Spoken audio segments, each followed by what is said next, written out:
Welcome to a brand new episode of the Bold Take Podcast. I'm Austin Hill. With me, as always, is Austin Waiter. And today we are finally getting to that NBA trade deadline episode a few days after, where we've had time to reflect, had time to really think about all the big deals that were made over the last about week or so. So look, this was a great trade deadline. Feels like the last couple of years hasn't been silent at the deadline, but there were some big names on the move, and obviously we had a pretty surprising deal that we'll get to. But before you get into this one, look, Super Bowl is tomorrow as of recording this episode. No better way to prepare for the Super Bowl than listening to this guy's coverage of our of the Bold Takes preview for the Super Bowl. Get your fix in on the key matchups to look for, as well as where you're best going to make your money making bets this coming Super Bowl Sunday, last big NFL bets of the season. So, tune in and see our thoughts on what's going to happen in this year's Super Bowl. We're never wrong. Uh, Never, never. Once upon a time, a man thought Gronk would win Super Bowl MVP with the Tampa Bay And he Raiders should or have. Tampa Bay Buccaneers, and he should have. Yeah. Um, so I think that's all that needs to be said about that and what we think about the Super Bowl. But let's get into this NBA trade deadline episode now, and let's start on January 21st. Look, theoretically, as soon as the off season hits, before each year, you can start the trade season for that Right. year. Right. But January 21st of this year is where we saw teams starting to ramp up for the trade deadline.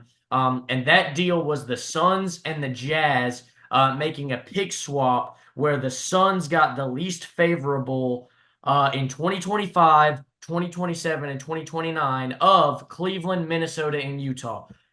Utah, from their Rudy Gobert and Donovan Mitchell deals, they have first round picks in 2025, 2027, and 2029 for themselves, Cleveland and Minnesota. So the worst of those three, each of those years, will make its way to Phoenix or wherever Phoenix wants to do with those draft assets.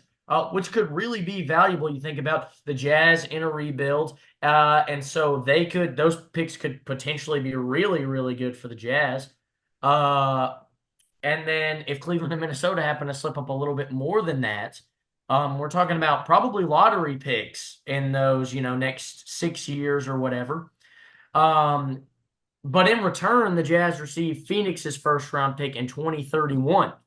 So just to add to the stash down the line, you're seeing this with a lot of teams right now, stashing up on draft picks.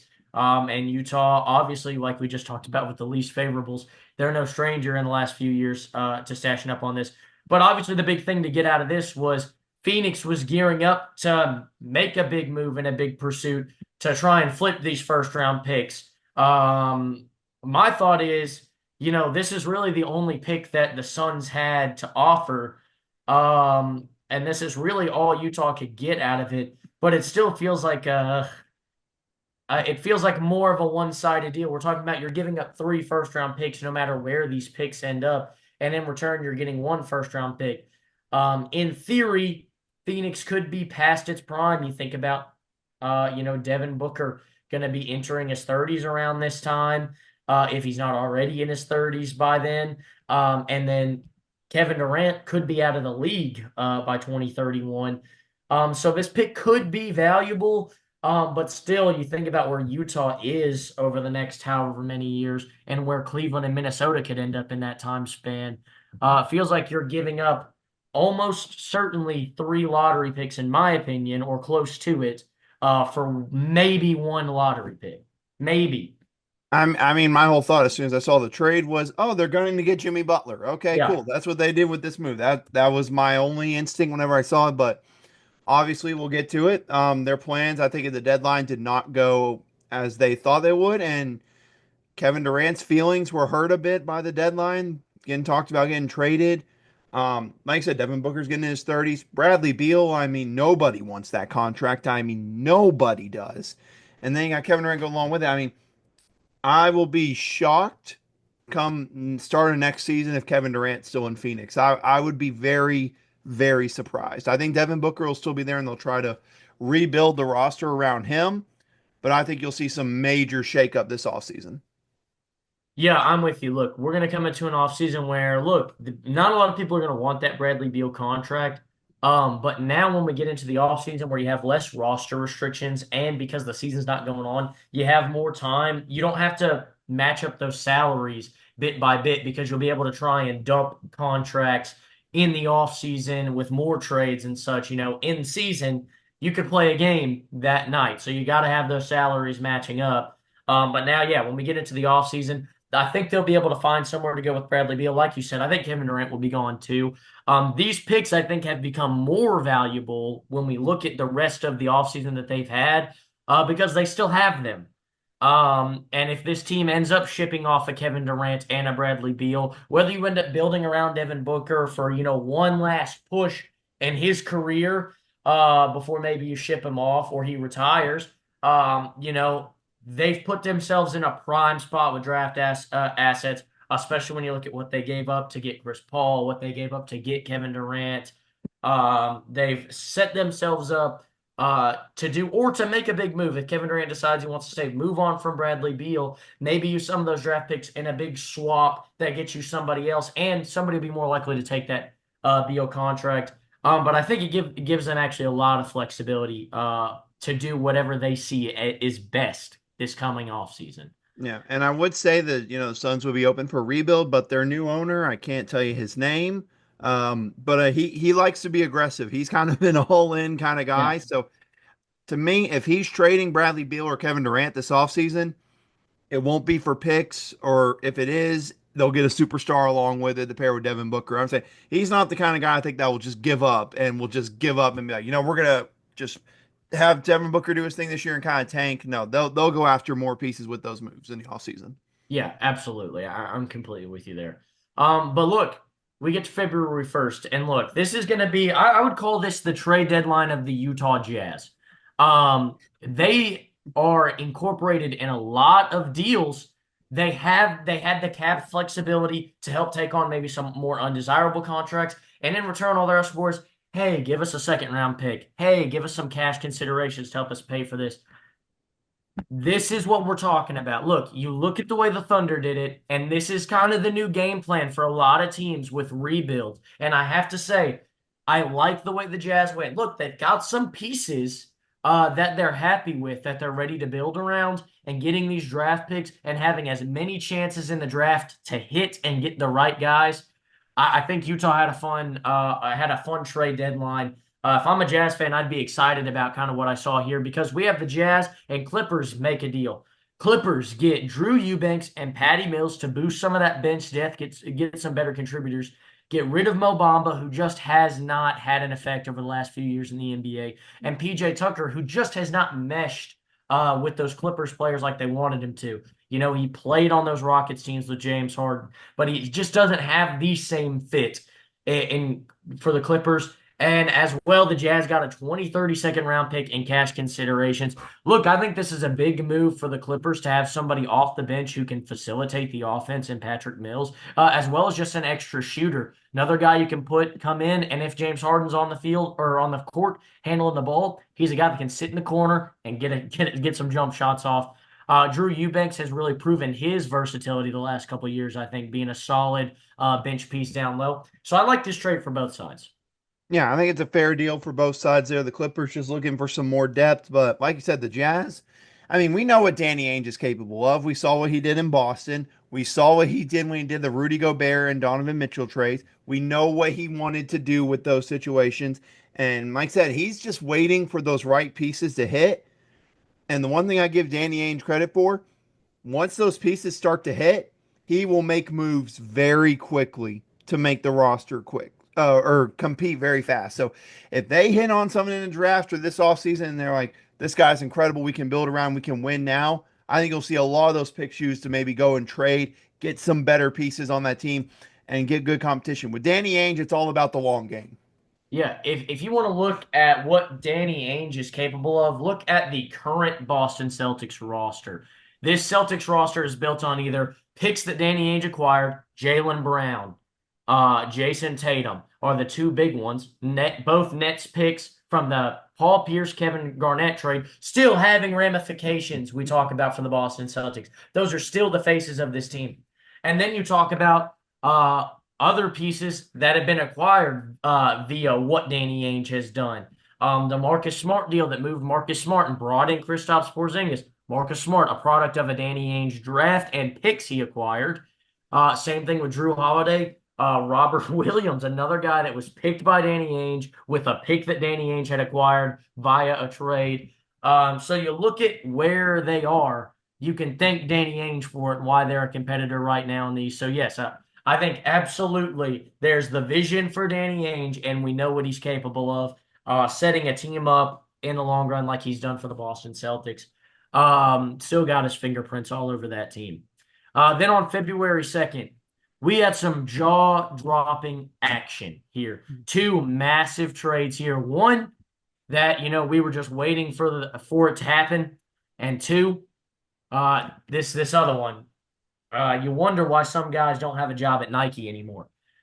Um, let's just get to it. Look, this is going to be the big talk. This is what everybody's here for. Lakers and Mavs break the trade deadline wide open here. Few days before it happens.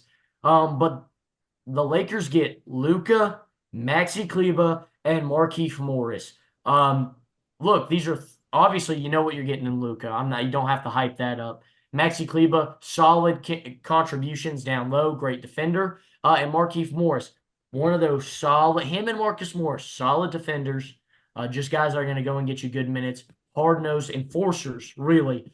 Good for a locker room. The Mavs get Anthony Davis, Max Christie, and a 2029 first-round pick from the Lakers. And then the Jazz get Jalen Hood-Schifino and 2025 seconds from that are the Clippers and the Mavericks. So again, we look at this deal, and to me, this is A plus for the Lakers. You don't know how they do it, but they do it. An F for the Mavericks. And I would say an A plus for the Jazz. Hey, yeah, we'll help you broker this deal. We'll take Jalen Hood-Schifino, who's a nice young talent. And if he turns into nothing, we get 2 seconds in this year's draft to try and hit with. This is hands down the worst deal in NBA history. I don't understand what Dallas is doing. You have a 25-year-old superstar who is going to be eligible for a supermax extension this year. And in return, you're getting Max Christie while being a solid bench contributor for what he's worth, for what he's being paid for the Lakers. Still young, still unproven, and an aging, injury-prone Anthony Davis. Look, Anthony Davis's best years are behind him.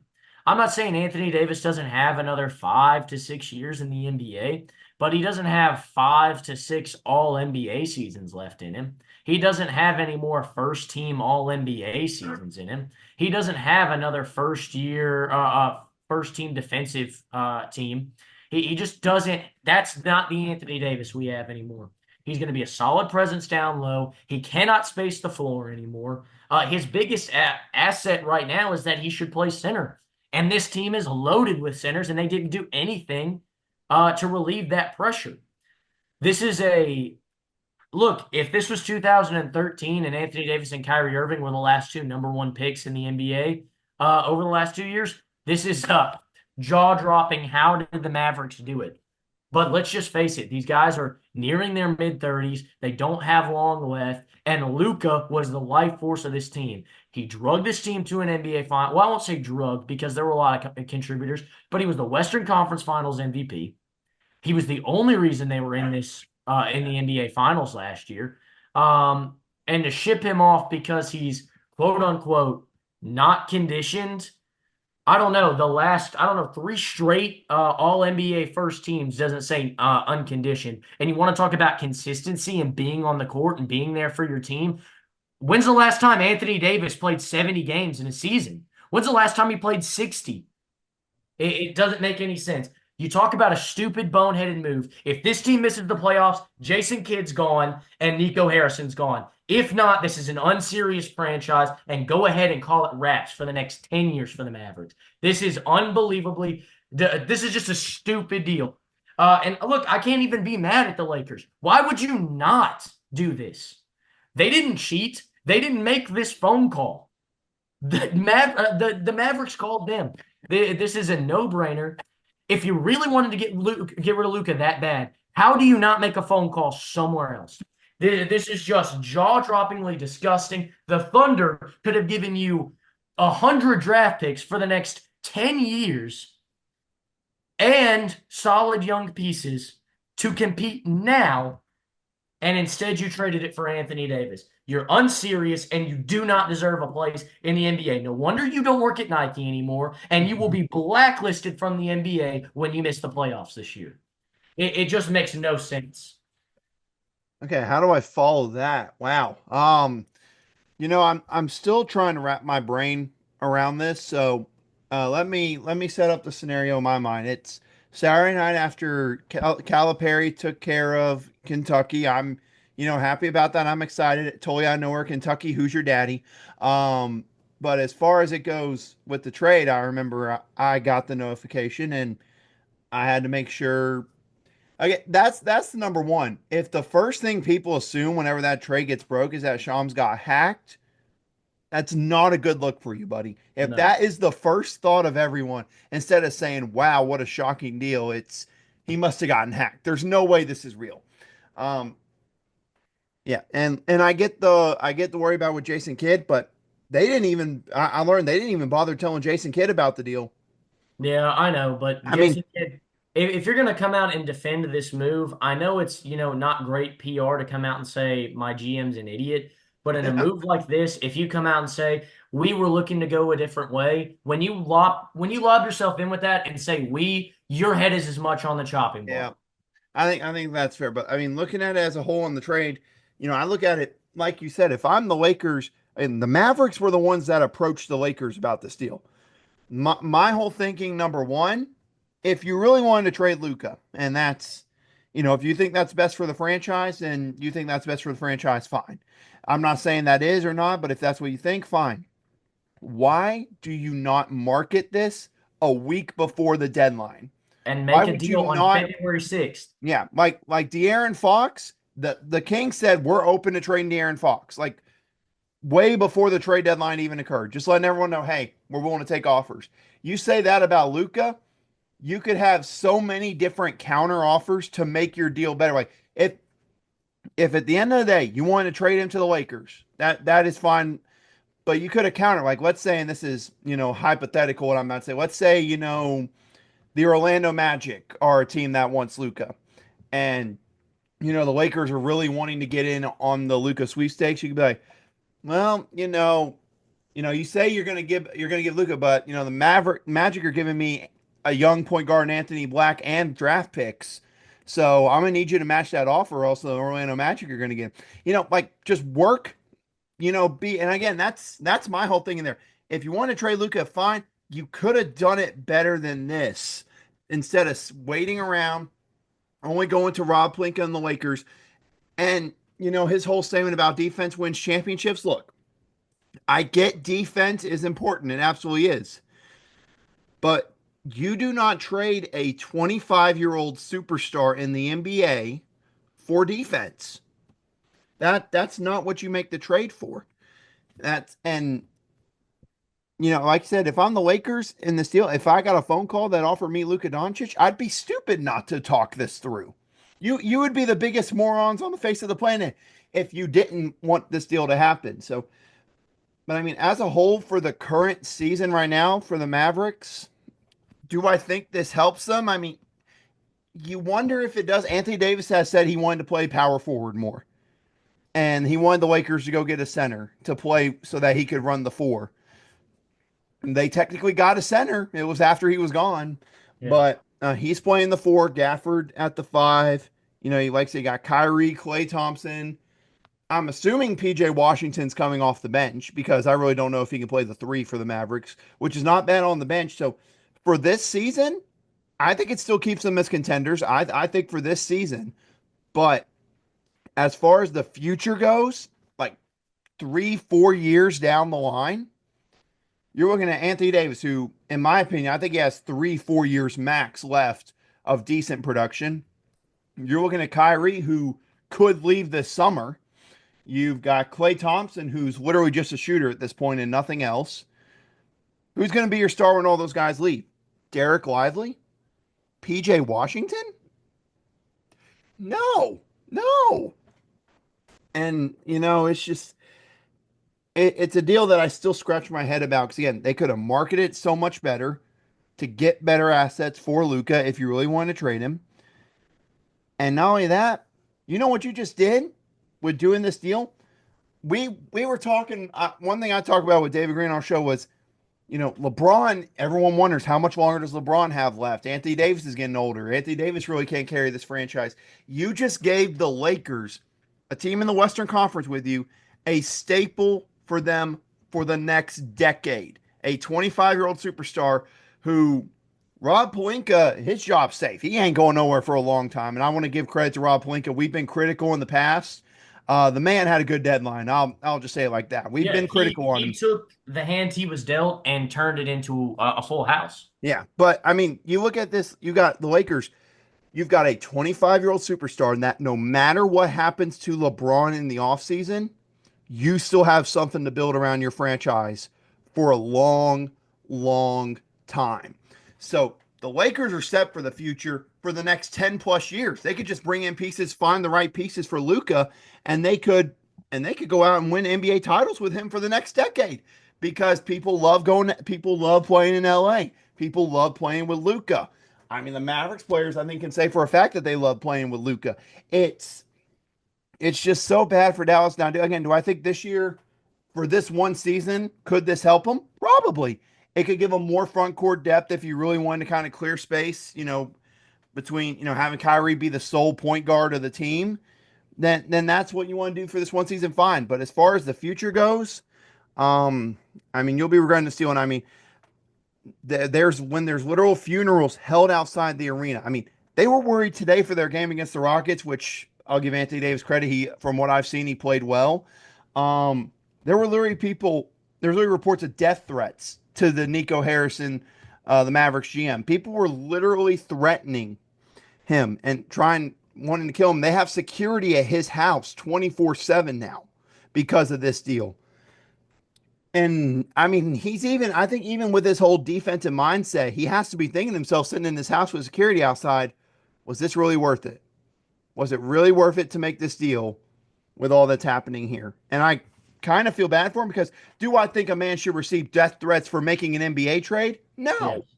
No. I'm just kidding. I'm just kidding. I was about to That's say, I not was, I was, I appro- was like, excuse? that's not appropriate, and that's over the line. Yeah. I mean, that's over the line for NBA. So it's just, I mean, it is kind of that where were you when it happened moment because again, I couldn't believe it. I was up till about 2 or 3 a.m. on Twitter, which can I just say one of the best nights Twitter's had in a long time. Yeah, Um, this was a good night for them. but I mean, I text you about it, and you told me there's no way this cannot be real. So I mean, it was just a chaotic night, and yeah, I don't think there's anything else to say. This is chaos, and time will tell with the deal, but I mean it's a questionable one. It's a questionable one to say the least. I'll just say this: this will be the most I've ever rooted for LeBron James to win an NBA title. Um, a guy takes you to the finals and you ship him off the next off season, screw him out of Yep. what is it, like 40 or $50 million, because he's now ineligible for the Supermax. Uh, Yeah, yeah, and I mean here's another thing. People, I told this on another show. I am betting money next year on Luka to win MVP. You give Luka a full season, a full off season after being told by the Mavericks, "Hey, you're not good enough to lead my franchise. you're You're not fat good and enough to do lazy. that. You're too fat to lead my franchise. You're not good enough to do that." They gave up on him on that deal. You're telling me that's not going to fire him up? I mean, you just gave a 25-year-old superstar ammunition as if he needed that. I mean, We now live in a world where the Hawks won the trade on draft night. exactly. And look, it's not because Luka's been bad, but he took on one NBA Finals and they gave up. Trae Young is still leading the Yeah. Hawks. Yeah. It's just that kind of world we live in. And Yeah. what looked like maybe a win-win trade at best for Atlanta now turns into, at least right now, a win. Trae Young drags this team to the playoffs. Yeah. Trae And Young I mean, is Trey Young did pretty good. Obviously, we'll get more in Atlanta and their moves and future for Trey Young, obviously. The last thing I want to say, though, is for Nico, his defensive talk, Austin, about defense wins championships. You're telling me you couldn't make a defensive lineup around Luka Doncic? You literally did that at the trade deadline last year and got to an NBA Finals with him last year with that defensive lineup. Daniel Gafford, huge defensive upgrade from what they had. PJ Washington was solid. Other guys were stepping up. You mean to tell me you couldn't make a defensive team around Luka and his defensive deficiencies? Absolutely, you could. You got to the finals with it this past year. I mean, it's just, oh boy. yeah, going and you want to talk about guards that can't defend. Kyrie Irving. You couldn't make a deal for Kyrie Irving for Anthony Davis. You probably could have gotten the same exact return for Kyrie Irving. Exactly. But yeah, it's just I don't even want to talk about it anymore. Oh, yeah. It's actually really making me mad. But let's get to the other big deal on February 2nd.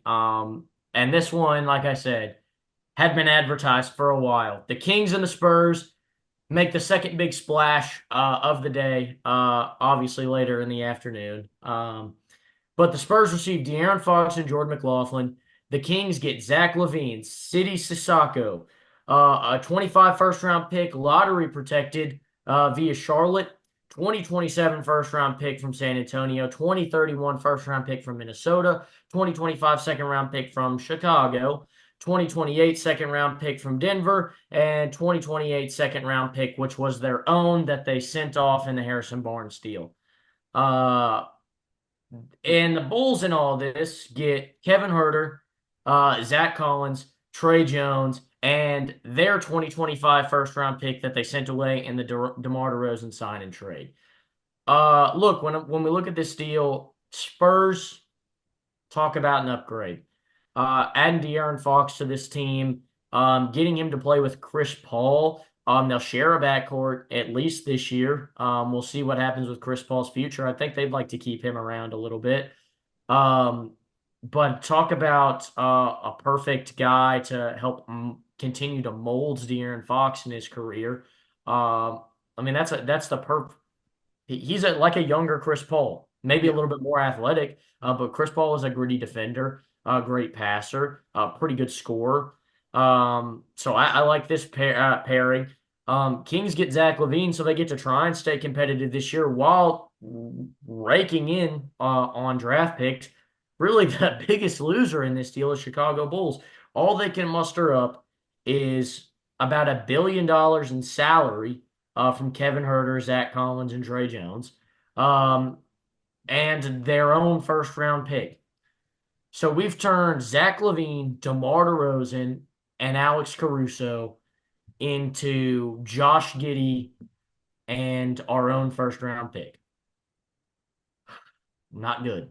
This is Hmm. This has been a disaster class in how to manage a team.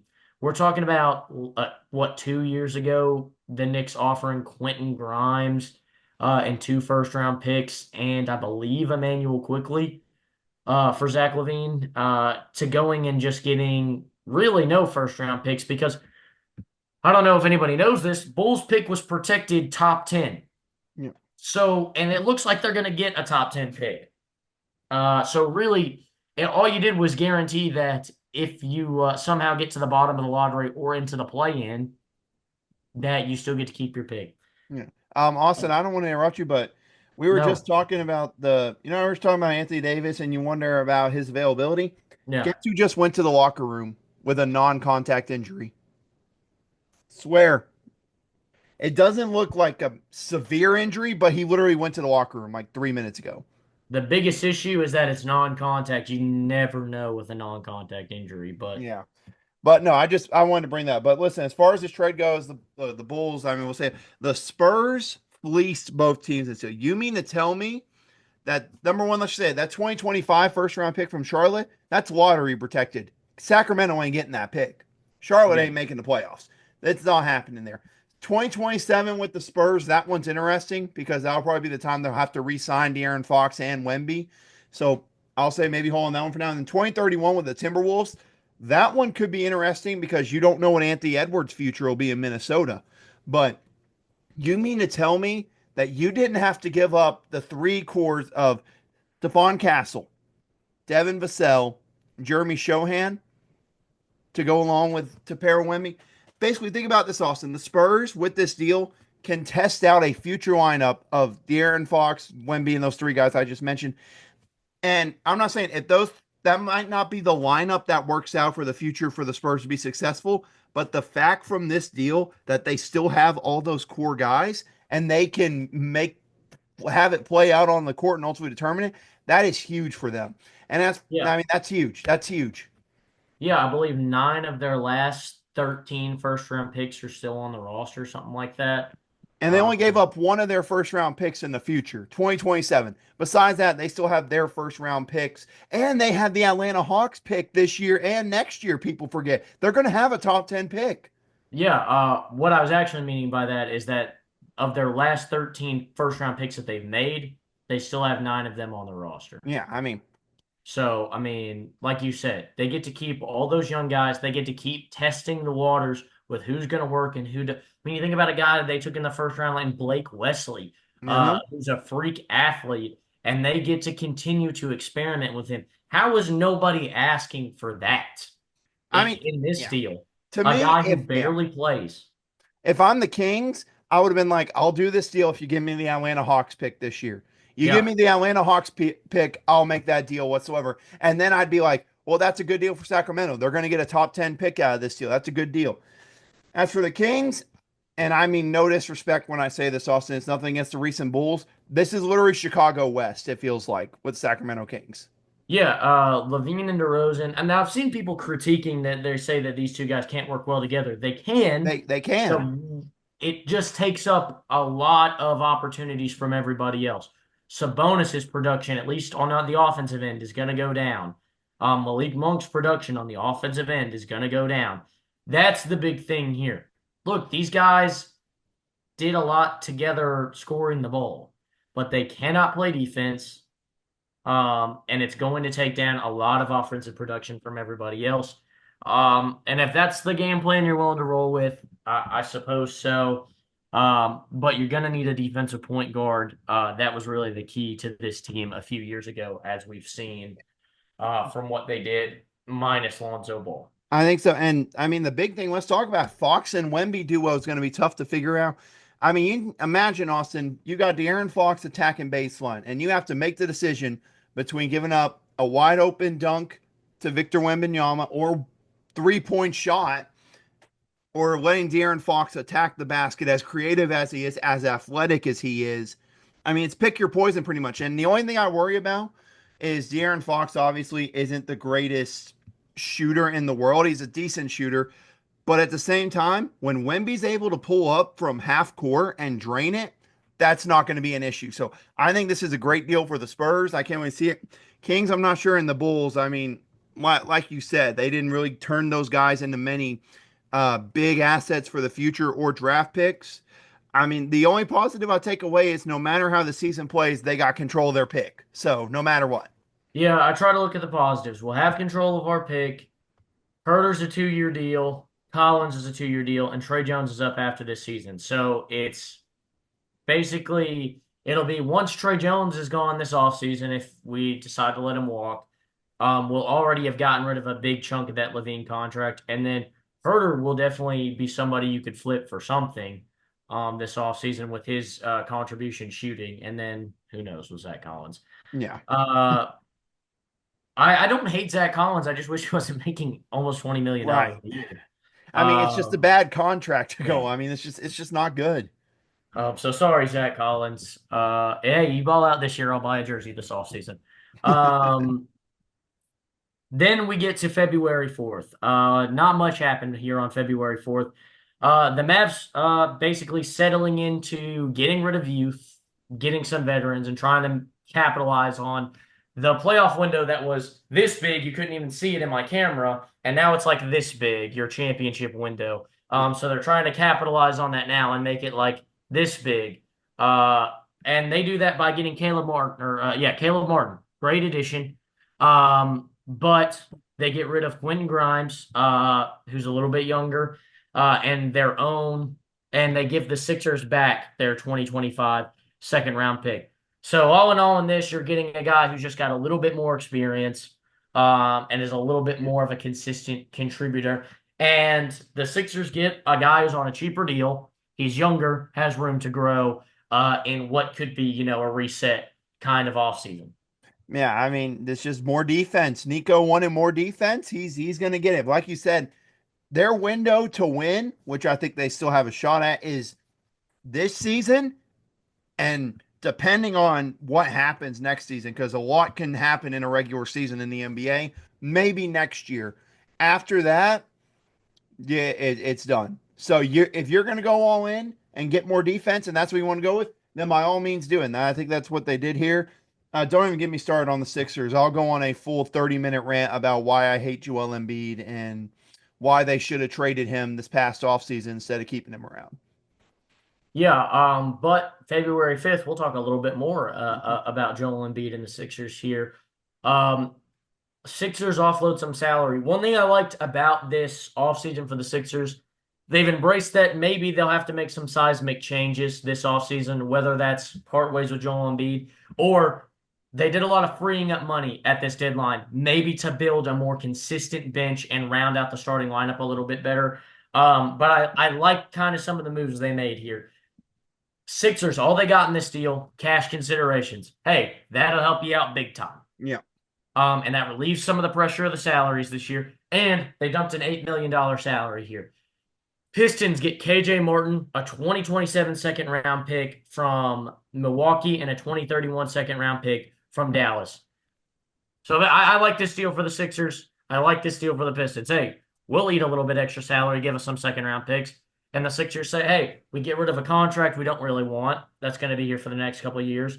And we get some cash to help relieve some pressure, get us ready for what's going to be a big offseason, no, regardless of what they do. I Uh, mean, if you want my honest opinion, and I listen, I'll say it like it is. I am a not even close to a fan of Kendrick Perkins. It is yeah, more of a hatred than even agreed. close to a fan.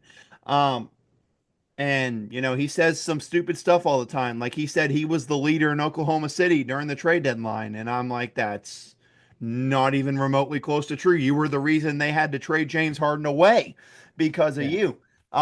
But he did mention one that he's like, you can't keep on going like this every year if you're the Sixers.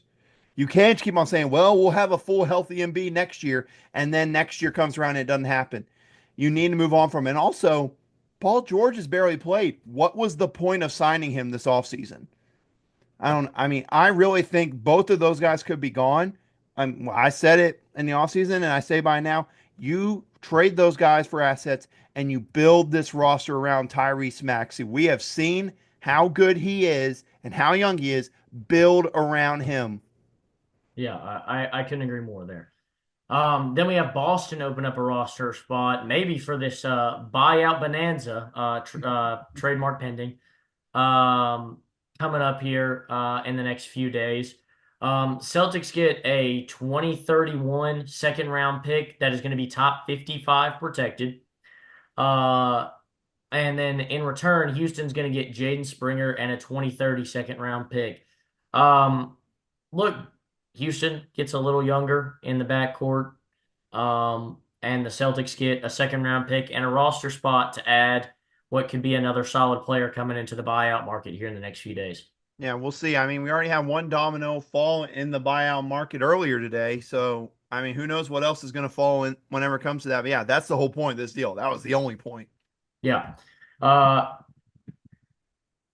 we had a lot of deals on February 5th. I mean, day before the trade deadline. Of course, you're going to have a bunch. Then we've got the Thunder beefing up their front court as the Pelicans kind of started to move in the direction of a reset this trade deadline.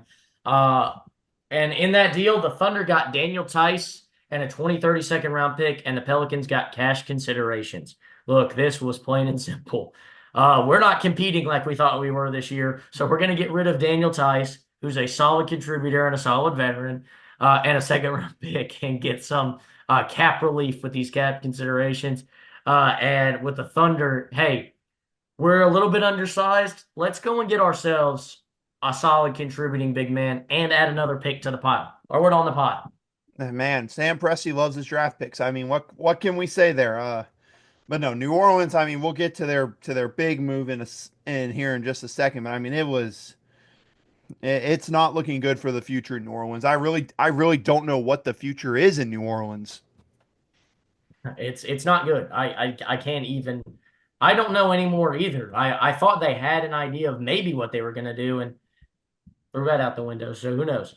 Um, then we have Sacramento continuing to reshape its roster, obviously with this addition of draft picks, but still some bigger salary and some more talented players. They're looking to still compete with this team, and this move really helped kind of clarify that.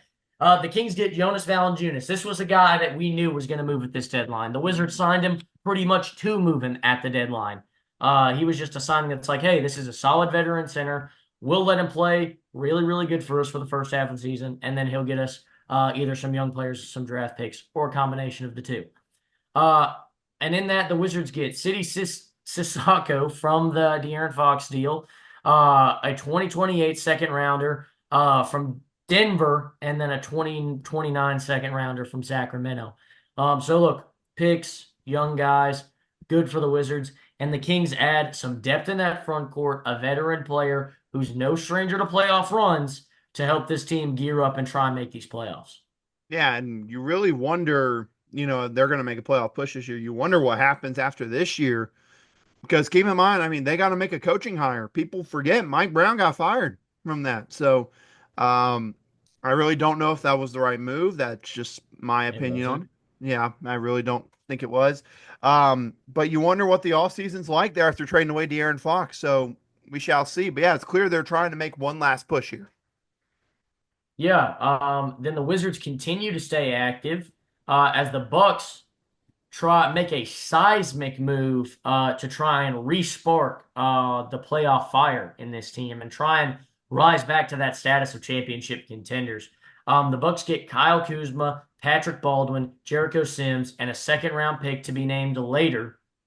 Uh, and the Wizards get Chris Middleton, AJ Johnson, and a 2028 pick swap. And then the Knicks get DeLon Wright and some cash. Look, for the Bucks, they decided they needed some kind of change up. Look, they'd been running it back the last couple of years with the same roster, same pieces. They were looking for a spark. Kyle Kuzma can maybe provide that. But to me, this is a win if I'm the Wizards. Eesh, I get to get rid of Kyle Kuzma, who has done nothing for us, and he's making over $20 million a year. Hey, I'm out of that deal, and I get Chris Middleton. Sure, he's a little bit older. Sure, he's making similar money, but at least he's a consistent player and maybe we can ship him off this offseason to a different contender for some more draft assets. I treat this as, and this is just my opinion on it, really a nothing burger for either team. Yeah. Do I really think the Milwaukee Bucks got a lot better with this deal? No. Do I really think the Washington Wizards got a lot better? They got a little bit better, but no, not really. And I feel bad for Chris Middleton because injuries the last couple of years have just really Yeah. ruined his career, and I feel bad for him because I don't think he deserves that. Um, but like I said, I think this is them trying to get a little more, just a little bit of a different change up with Kyle Kuzma in there.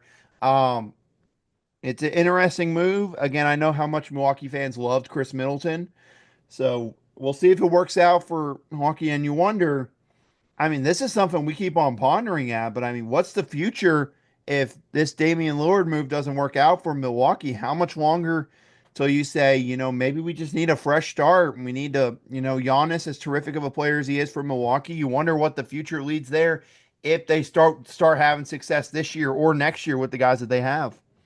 Yeah, I mean, his mind has already started to wander as to the possibilities of what could happen. Yeah, I think this is simply a move of trying to do something to keep Giannis interested and keep this, like you said, make that Damian Lillard move pay off.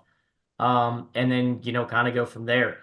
Um, but then we have the Raptors making a huge move. I did not see the Raptors getting Me involved in neither. Me like neither. this. I actually saw the Raptors getting involved, maybe shipping some pieces away. But they help aid this reset in New Orleans.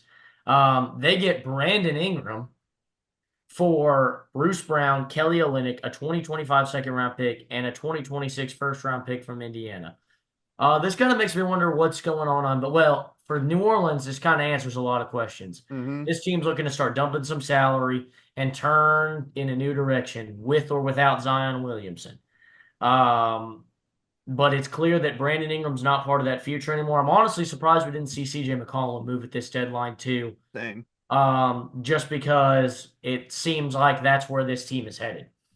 I mean, Um, yeah, it's a interesting deal for them, but I mean, you look at the front court now, really just the setup for the Raptors. It's a unique lineup. You don't know if it's going to work, but I mean, it's RJ Barrett, Brandon Ingram, Scotty Barnes, the main three. And you look at the bottom of the West, I mean, or the East, I mean, Sixers really, you wonder if they'll ever get healthy. You got the Nets who kind of eh. The Hawks are most likely, after all the moves they made, going to drop. The Bulls, after their moves, could drop. I mean, to me, this is a move where the Raptors are like, hey, let's try to get in the play in this year and let's see what happens. They got a lot of work to do, but I mean, they're not that far back from catching the Bulls at that 10 spot. So they must think they can try to do that there. But for the Pelicans, yeah, I would have thought you would have traded McCollum away.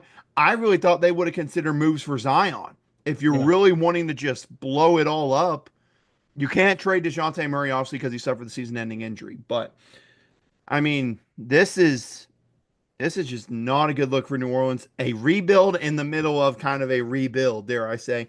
And yeah. I mean, you think about Austin, that Anthony Davis trade, there is nothing left on the roster from that Anthony Davis trade. It's just rough. Yeah, not a good look for New Orleans. Look, I'll consider any team getting Brandon Ingram, especially for as little as they had to pay for him, a winner. I think Brandon Ingram is one of the most underrated talents in the NBA. He was basically the face of an awful Lakers organization after Kobe Bryant's retirement. He's been pretty much the face of New Orleans. He's been the healthy one. They wanted it to be Zion, but Brandon Ingram's been the guy playing. Uh, and now he gets a chance to go and play for the Raptors. And like you said, maybe this is just what they need to make a little push into the playoff and just see what they can do. Give these guys a chance to, get some of that playoff and play in experience. So I'm kind of right there with you. Like you didn't give up a lot. The only first round pick you gave up wasn't yours to begin with. So you get a guy who's young enough to maybe say, what the heck? And just see what happens. It'll be interesting to see what they do with this team. Then the Lakers find their Anthony Davis replacement with the leftover assets from the Luka deal. Here's the even worse part about the Luka Doncic trade. Because you didn't take the Lakers for everything they were worth, they were allowed to upgrade and replace now their biggest hole after getting rid of Anthony Davis, which was the center position. And guess what? They get Mark Williams. Sure, is he a top 10 center in the NBA? No. Is he 20 something years old and going to have several years of team control for the Lakers and only get better? Yes. Uh, this is a great deal. You send off Connect, who you shouldn't even have had on the roster after the Doncic deal. You send off Reddish. You send off a 2031 first and your 2030 pick swap. And look, the Hornets upgrade with some assets, and get some young pieces to try and figure something out. And the Lakers get a starting caliber center who's going to instantly make this team better. Yeah. I just wanted you to picture this lineup, Austin, right now. The length on this lineup I'm about to say. Luka Doncic, Austin Reeves, Rui Hachimura, LeBron James, and Mark Williams. That is a lot of length out there that teams are going to have to Yeah. play against whenever they're all fully healthy, obviously, whenever that happens. But that's a lot of length they're going to have to try to score on. And you talked about it. They had all their assets mainly still from the deal. So like, let's go get Luka a lob threat and also someone to pair with him. So you have a 25-year-old. We went from the Lakers wondering what the world they were going to do once LeBron retired to now setting up where they have a 25-year-old superstar, a 23-year-old big man who they could potentially develop into something good with Luka. I mean, I said it earlier, but I'll say it again. Rob Pelinka had one heck of a deadline. And I get Train Don't Connect hurts because I was one of those. I had him on another show. I picked him for Rookie of the Year. I love Dalton Connect. He's a good scorer. But again, you probably should have traded him in the Luca deal. So it makes sense. And for the Hornets, let's just say it like it is, not a good franchise. They just traded away Mark Williams. They made a deal to kind of get a new center in there. But you got LaMelo Ball, Brandon Miller, Nick Smith Jr. Now you got Don't Connect in there. You got a couple of young pieces. It's just trying to make them work now. And so that's what that'll come down to. Yeah, I think this could be an off season or a finish to the season where they maybe just try to figure out which of the two of these guards that they have a surplus amount of are going to be the best guys for them, and then maybe try to package everybody else off to upgrade this roster somehow, or move up in the draft. Because you're right, this is not a place you want to be. Look, that's a lot of exciting young guys to have in a backcourt, but you can only have two starters, and not all those guys are going to want to stick around and be a bench piece. Fortunately, Brandon Miller's in his second or third year, Yeah. and Connect's a rookie. Nick Smith's in his second year. So as far as those guys are concerned, you got a little time maybe to figure it out. But the faster you figure it out, the faster you can start putting this team on the right track. Then we finally get the shoe to drop on the big deal that's been a month in the making. Jimmy Butler finds a new home. The Warriors make a big splash trying to capitalize on what's left of Steph Curry's career. And I'm actually glad to see them make this move in this contract extension because it means Steph Curry will most likely get to retire as a Warrior now. This move and this contract extension says to me, hey, we're going to just try and compete till you're done. Um, and that's good because, Luka looked like one of those guys we thought, hey, he'd be a guy that plays for one franchise. And it just, again, tells you how much more rare that's becoming because it's so often, like it is in the case of Luka Doncic, it's just not the player's choice anymore. No matter how much they love and put in for a city in a small market, um, sometimes teams just take that for granted. So it is nice to see that Steph Curry will most likely finish his career as a Warrior. But the Heat get PJ Tucker, Andrew Wiggins, Kyle Anderson, and a protected first round pick. The Pistons get Lindy Waters and Dennis Schroeder, and then the Jazz get Josh Richardson, KJ Martin, and a second round pick. Um, Look, this is a decent haul for Miami. I like what they got in this deal because look, PJ Tucker, we'll talk about in a minute. They shipped him off for something else. But with Andrew Wiggins and Kyle Anderson, look, Wiggins brings you that scoring that you're going to be missing from Jimmy Butler, and Kyle Anderson brings you the defense. These are two guys that are going to help you stay competitive while recouping some draft assets that you spent building this team up in the Butler era. I really like this move for the Heat. I like this move for the Warriors. And then the Pistons and Jazz, just getting things to just put on their team. Sure. Yeah. As far as it goes for the Warriors, I mean, let's just say it like this. The reports were all around for the Warriors. They were just looking for an all-star to pair up with Steph. I mean, they were as desperate could be. And they finally got to work out with Jimmy Butler in the deal. For Miami, like you said, you got pieces where you can stay somewhat competitive. You got another piece that I'm sure we'll talk about in a bit that I think is a very underrated piece that they got. But as far as the Warriors go, I think this helps. And like I said, it's one last push because you think Jimmy Butler signs that 2 year extension. That will be the final 2 years of his deal. Steph, 2 years left on his deal. Draymond Green, 2 years left on his deal. It's clear this is their final push. It is Yeah. as clear as it all get out. Now, I'm curious with this move, what their plan is for Jonathan Kuminga because you're running out of cap space and you wonder what the future holds for Jonathan Kuminga there and how much he's been. But the whole thing, and I'll tell you why. Some people are like this really isn't that much and it doesn't help the Warriors. Here's why I think it's going to help them this year. Here's why. You think about this season for the bits I've seen, and I'll say like it is. I'm not a diehard regular season fan of the NBA. I think a lot of people really aren't. It's too Um, long. yeah.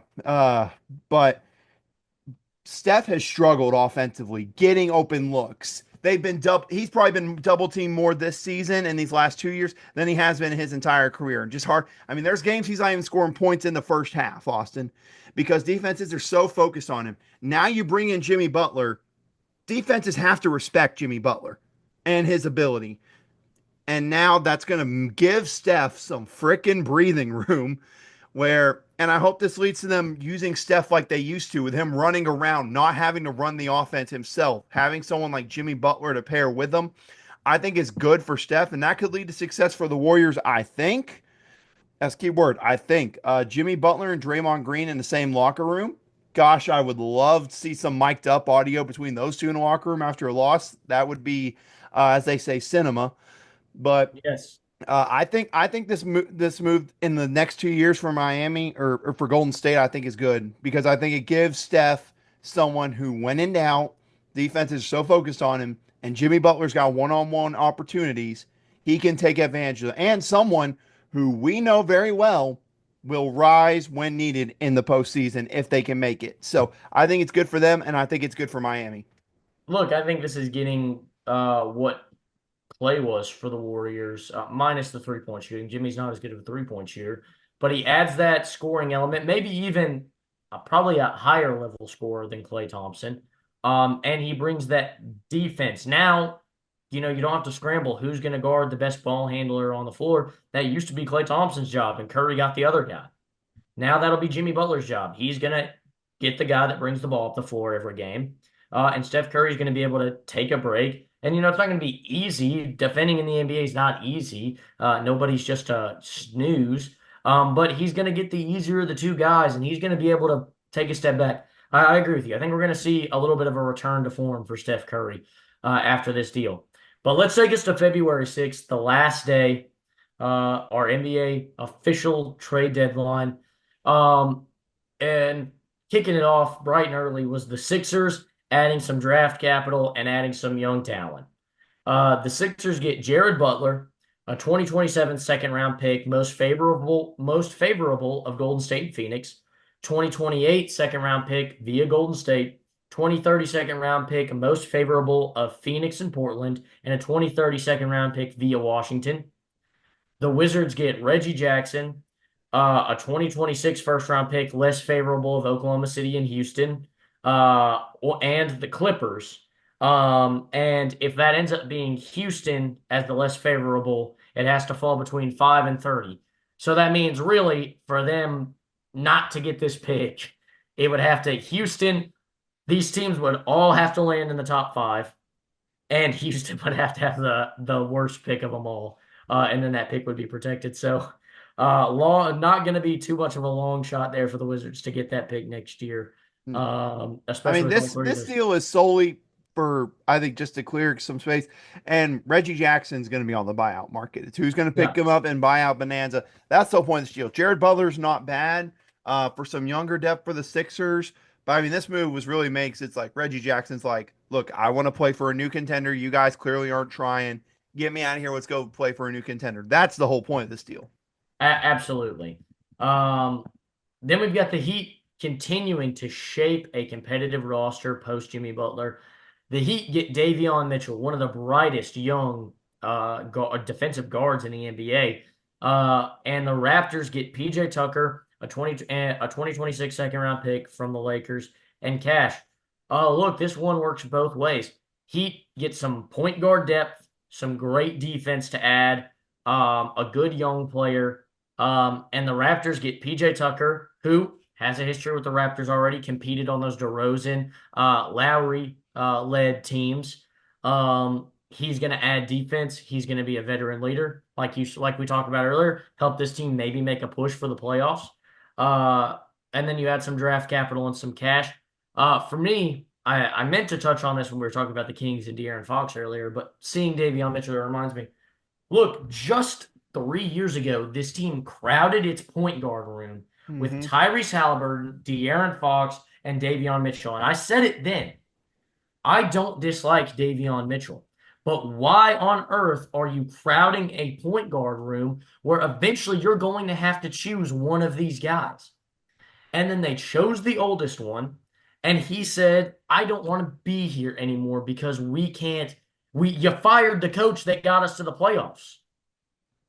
Um, they could still have Halliburton right now. They could still have Davion Mitchell right now, but they chose De'Aaron Fox and then they shot themselves in the face.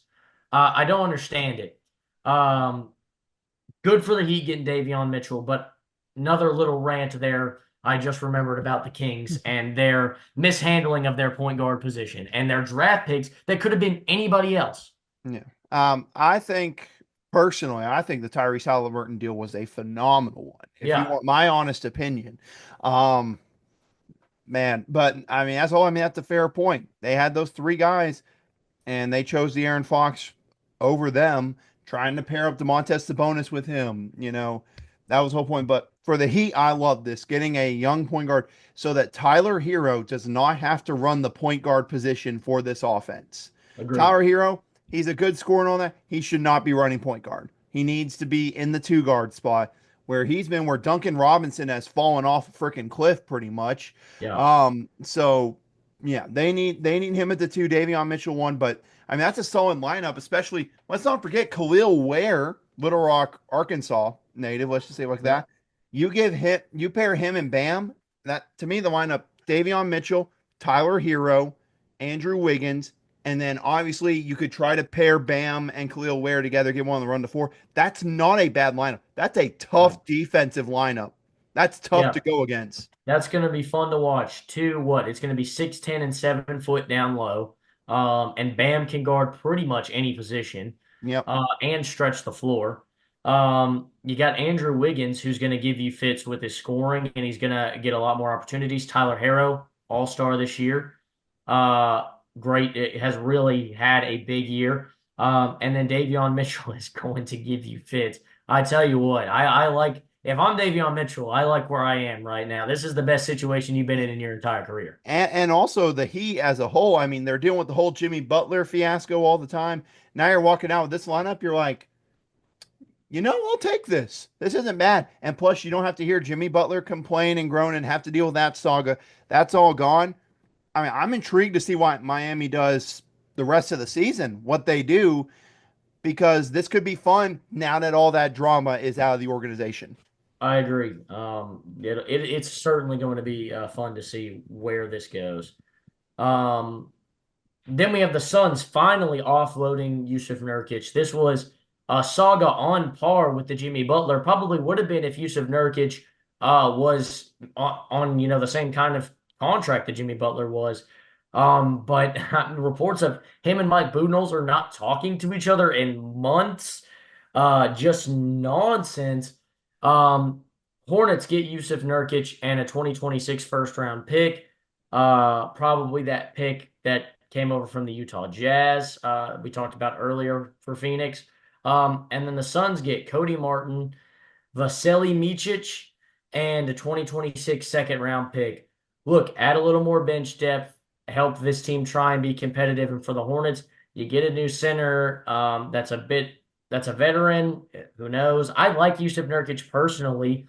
Um, but I just don't know if the Hornets are there. He's more of a guy that should be playing for a contender at this point in his career. To me, what this deal was, they trade away Mark Williams. They're just like, we just need someone to play center for the season, and then we're gonna find something in the offseason. That Yeah. that to me was the whole reason behind it. They're like, we just need someone to play center. The Suns have been wanting to get rid of Nurkic for a while. They're just like, sure, come in, Nurkic. You can play our center the rest of the season, and we'll probably look to ship you off or let you go in the offseason to go sign somewhere else. That's the whole reason I think for this deal for the Hornets. At least that's my mind. You trade Mark Williams, you're like, well, we don't have a center.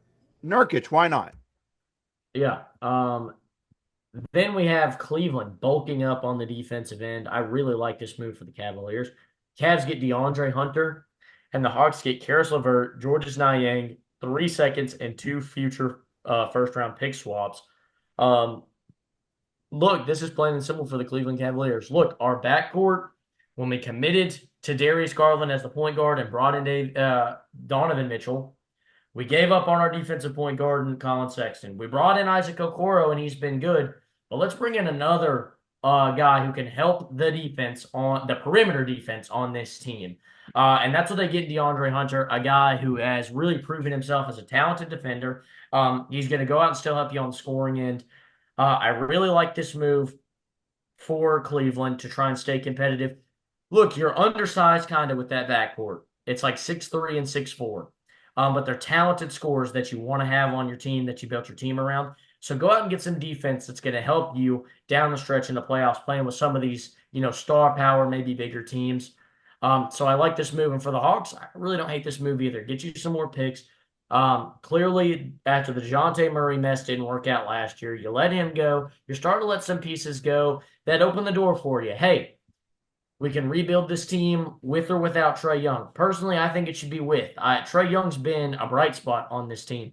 I think he's the right guy. He's proven himself in the NBA amongst a sea of doubters who thought that he was too undersized and too unskilled to play point guard in the NBA. He's clearly proven them wrong. I would like to commit to him and see what they could do with now all these assets that they're starting to accumulate here this offseason. I It mean, would I be like cool. it, DeAndre Hunter. The length he provides, the defense, it's a good deal for Cleveland. You don't see many teams first in their conference making a decent move like this. You don't really see that. It's usually those Yeah. teams trying to do a playoff push that you see be more aggressive there. So I like it for them, and it's clear with the Hawks. Mikey said it was clear with this move and moves they made later on that they're looking to reset the roster. And like I said, that could be with or without Trae Young. I think it could be with. You wonder again, no first round pick this year or next year because the Spurs have those from the DeJounte Murray trade. Um, you wonder though, I could see them doing it with Trae Young, but there's part of me that thinks they could look to trade him to get some picks back and then just do a Yeah. full start over and rebuild around Jalen Johnson, who, let's remember, was having a great year. He was having near all star year before he suffered a season ending injury. So, but yeah, it's a rough. It's not looking good for Hawks fans. I would not recommend watching the Hawks really the rest of the year. I think it'll be kind of rough unless you Yeah. just want to watch Trae Young. But this is Unless you're a good for Spurs fan Cleveland. and you'd like to know where that pick's going to be this year. Exactly. But this is good for Cleveland to get DeAndre Hunter. Yeah, agreed. Right back to the Hawks here. Clippers look to add some scoring. The Clippers get Bogdan Bogdanovic and 3 second-round picks. Hawks get Terrence Mann and Bones Highland. And the Rockets get Cody Zeller in 2028 second-round pick. My favorite thing about this deal is that I found out Cody Zeller is still on an NBA team. That made me feel good. But look, again, for the Hawks, it's obvious. Terrence Mann's a younger player. Bones Highland's a younger player. Bogdan Bogdanovic is another guy on the roster that's making over $20 million a year. This deal is add some younger players, cut some salary, and look to retool this team for the future. Clippers, I like this deal. Look, they committed to a lot of defense and kind of that style of play. But that hasn't really worked. And you still got a great defender in Kawhi Leonard, who's going to do a lot of the heavy lifting on the defensive end. I like going out and trying to add some more scoring depth for this team, um, and try and compete that way. I like Norman Powell, and I think he's great to be your starting guard. I would like to see Bogdan Bogdanovic in that six-man role again, like he was in Sacramento. But I really, really do think that he's at his best when he can come off the bench and provide that boost of scoring with that second unit.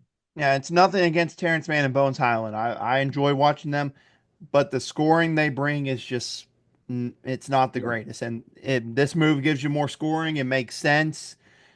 You're not really a young team. It's similar to kind of with the Mavericks. You're not a young team. Your window's not this. It's probably like this. Yeah. So go get some more scoring to help. Like I said, he could come off the bench. I think it could help. Or he could start. Personally, I'd like him to come off the bench. I think that would be better for the lineup, given we already have James Harden out there. And I don't think James Harden and Bogdan Bogdanovic is not the greatest backcourt to have defensively wise. Have at least some defense out there still and have him come off the bench. Yeah. Then we've got Memphis and Marcus Smart parting ways. To me, this seemed like a match made in heaven with the whole grit and grind. And that's still kind of being the vibe that Memphis fans want. Um, but just wasn't not meant to be. Memphis, they get Marvin Bagley, Johnny Davis, and 2 seconds. Washington gets Marcus Smart in a 2025 first round pick. Memphis trying to flesh out this roster a little bit, see what they can do kind of with this team for the rest of the season. And Johnny Davis was promising in college, hasn't really gotten a lot of opportunities in Washington. Maybe a chance for him to be a guy. We've seen kind of what they've done with some of that young guard talent that they've had, Zaire Williams, Gigi Jackson. Could Johnny Davis be another one of those kind of guys for him? But I offload Marcus Smart, probably the wise move here. Just didn't work out the way they thought it was going to. Pairing him and Jaren Jackson, talk about two of the most recent Defensive Player of the Year winners, not named Rudy Gobert. Yeah. This was a move again. I think, like you talked about with other ones, save money to maybe look to make a move in the offseason. Who knows what that leads there? Yeah, I think people forget Johnny Davis was a top 10 pick in the NBA draft and was drafted by the Wizards to replace Bradley Beal. I think people forget about that. Yeah. Um, but for the Wizards, you got Chris Middleton and Marcus Smart as your top two guys the rest of the year. See how that plays out for you. But for Memphis, yeah, this is to make some room where they think they're still competing really well right now, but it's when in doubt, we have extra space. Let's see what we can do in the offseason. That's what this move Yeah. is. Absolutely. Then we've got the Clippers and the Bucks swapping wings here. This was just as simple as NBA trades get. Bucks get Kevin Porter Jr., Clippers get Beauchamp. I like this deal for the Clippers. Personally, I like it a lot less for the Bucks. Um, the Clippers get to offload Kevin Porter Jr., kind of a locker room issue, in my opinion. Really just kind of a bad person. Uh, get to offload him and kind of his limited room to grow and get a much younger guard or wing player that you have way more time to mold for the future of this team. Uh, for the Bucks, again, just trying to add more scoring, more talent, just to try and do something with this team. But I think the Clippers pretty clear winner in this Yeah. deal. I'm just happy that that piece of crap human's off the team. That's my whole thing here is I could care less what we got for him. He's gone. So I'm good. I'm good with whatever we would have gotten, and it's not bad. So yeah, I'm happy with that. And then the Raptors add some depth in the front court. They get James Wiseman in cash, and I guess the Pacers just gave up with it. Just gave him away. They gave some cash and James Wiseman because, as far as I could find, there was no return for the Pacers. They were just like, "Hey, we'll give you some money in James Wiseman if you just take him." And the Yeah, Raptors I were like, mean, "Sure." with the Pacers, I mean, look, they're just thinking, look, we got Miles Turner, which let's talk about again. We have survived Miles Turner at the trade deadline once again, despite the rumors. He's a warrior. He keeps on fighting through Yeah, these trade deadlines where everyone's wanting him. But they got him. Thomas Bryant's been a somewhat decent backup, and they're really like, James, it's nothing against you, buddy, but we really don't see you getting a lot of playing time.